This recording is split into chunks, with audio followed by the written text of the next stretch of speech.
Psychology Behind Stories. Episode 1. What if nobody has ever loved the real you? There's a version of you that you perform for the world. She laughs at the right moments. She doesn't take up too much space. She is agreeable, desirable, low maintenance. She is, above all, easy. You've probably met her. You may have been her. Gillian Flynn gave her a name, the cool girl. Here's what's strange about that name. It sounds like a compliment, but it was written as a confession.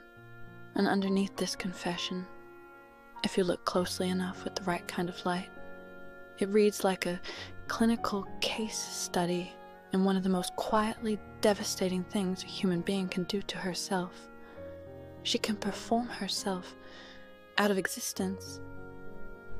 Gone Girl was published in 2012. You probably know it as a thriller. A marriage gone wrong. A missing woman. A husband who may or may not be lying. And it is all of those things. But hidden inside its architecture, beneath the plot twists and the razor prose, is something that most readers feel before they understand. A portrait of a woman who's worn a mask for so long.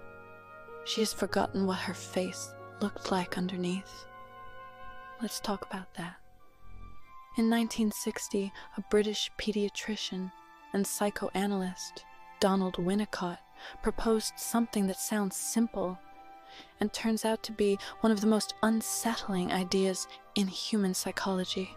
He said every human being develops two selves, not because they're deceptive or broken, but because being human in a social world requires being adaptive. It's a daily negotiation between the interior and the exterior self, between who you are and who it is safe to be.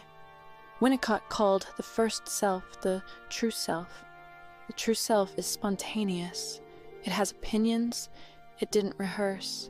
It gets bored at dinner parties and doesn't hide it particularly well. It wants things. It refuses things. It is inconvenient and specific and alive.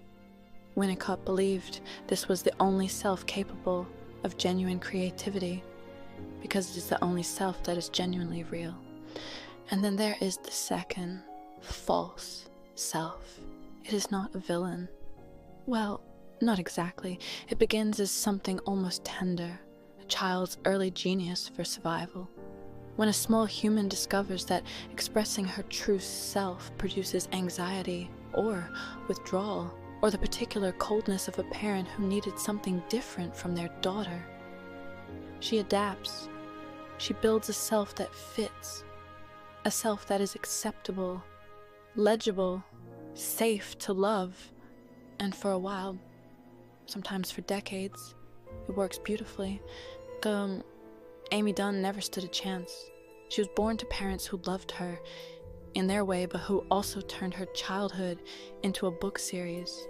The real Amy grew up in the shadow of Amazing Amy, a fictional version of herself who was always slightly better, slightly more charming, slightly more everything.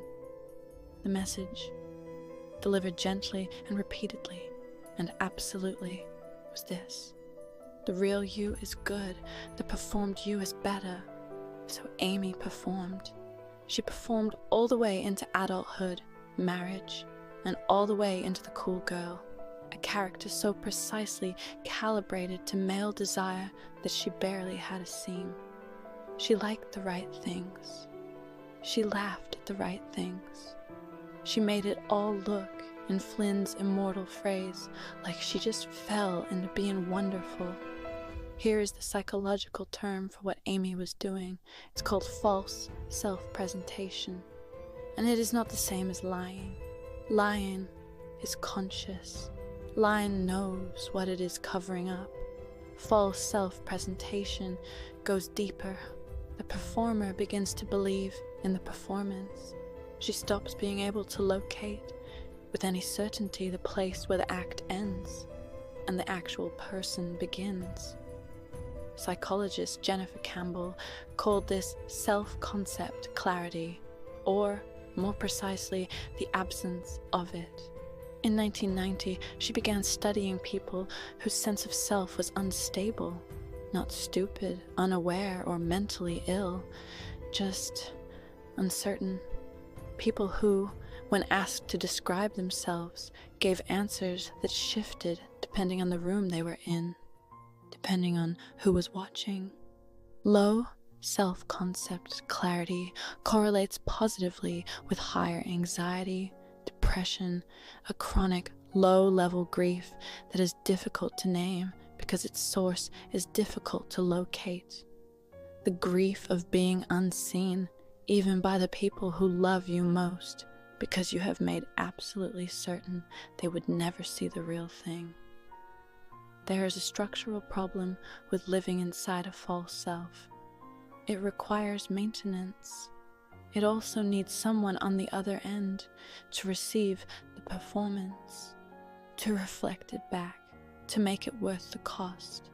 If Nick Dunne stops noticing, marriage grows ordinary and the performance goes unrewarded, something in Amy doesn't just feel sad, something breaks.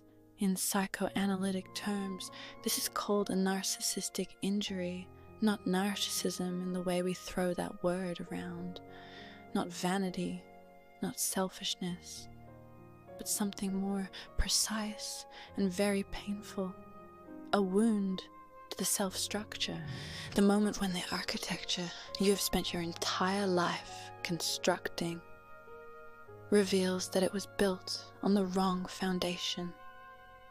Amy's cool girl was not decorating her true self. It had replaced it.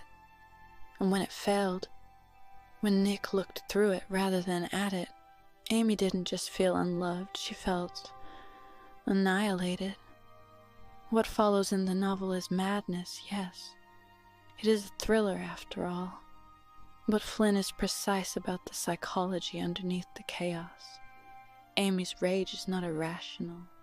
It is the entirely logical response of a person who has sacrificed her authentic self on the altar of someone else's comfort and received in return indifference.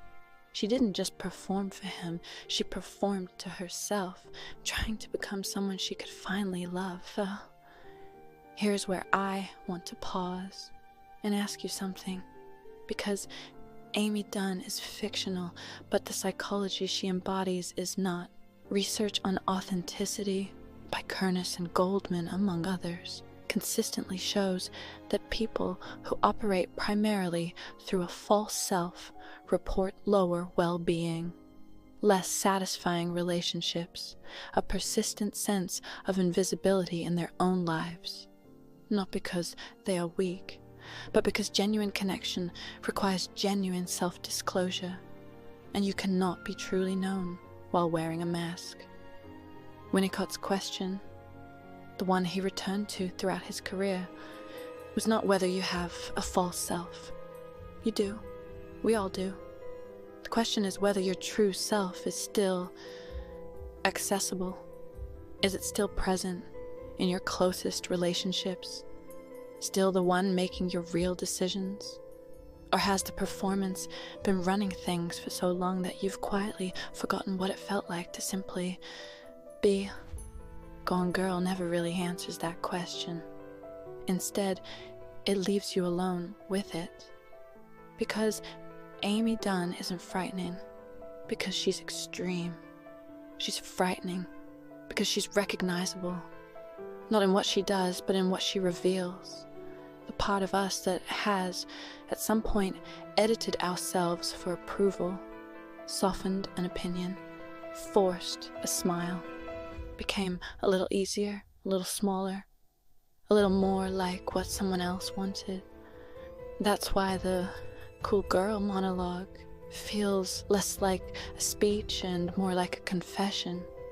It's the voice of someone who spent years becoming the person everyone loved, only to discover she had lost track of herself along the way. And once you see that, the question is no longer about Amy. It's about how much of your own life has been performance.